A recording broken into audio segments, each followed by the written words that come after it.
Listening to a little bit of Chuck Berry's School Days, and it's a blues in G. Starts with this augmented chord. We're in the key of G, so our 5 chord is a D, D7th, of course, and it's got an augmented chord there. And this is how the song starts on guitar, like that, okay? And then you sing a little bit and you play a little bit. That's usually called call and response. Up in the morning and out to school. And right there is where the blues form starts. The teacher is teaching the golden rule. Second bar you're singing, the teacher is teaching the golden rule. And then you're responding in the third bar. And in the fourth bar you're singing really the line that kind of goes with the C chord. American history and practical math. There's the response. Then you sing over the C chord. You're studying hard and you're hoping to pass. So, I never really noticed that the call and response, was kind of reversed like that on a song like this. And it's practically the same as one of his other songs, too, No Particular Place to Go by Chuck Berry. Here we are, moving along the form. Up in the morning and out to school, 2, 3, 4, sing. The teacher is teaching the golden rule, response, 3, 4, 1. Lecture in history and practical math, and then you're playing here, and then you're singing here. So usually our call and response was more like in Stormy Monday, where you sing for 2 bars. They call it Stormy Monday, and Tuesday's just as bad.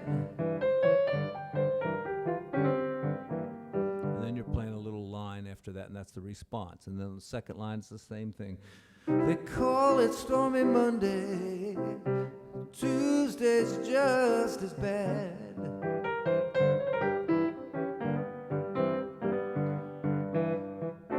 Wednesday's worse, and Thursday's also sad. And there my response was kind of the turnaround there. So you have 2 bars of call, 2 bars of response. Well, Chuck Berry takes this and completely turns it around backwards. So first you have a bar of D augmented. All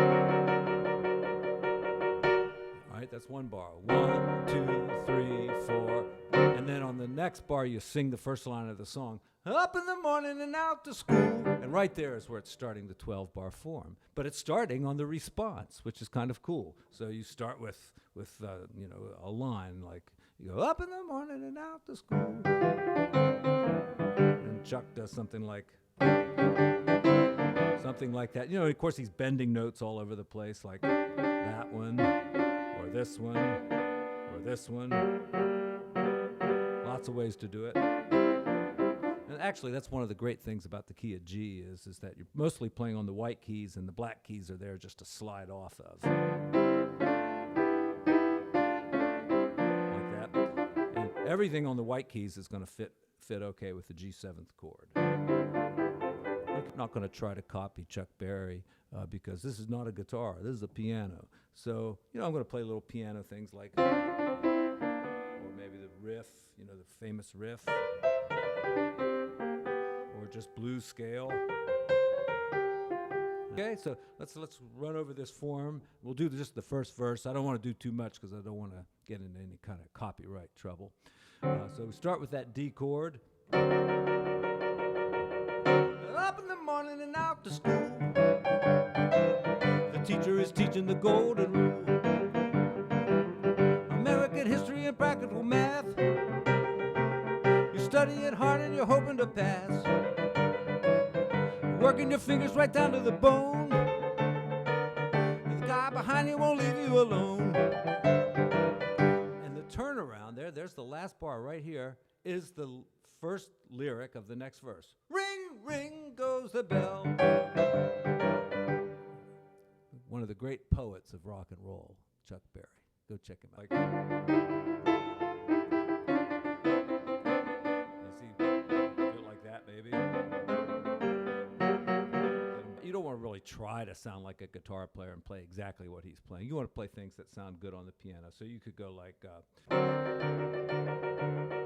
up in the morning and out to school. You know, you could do the riff.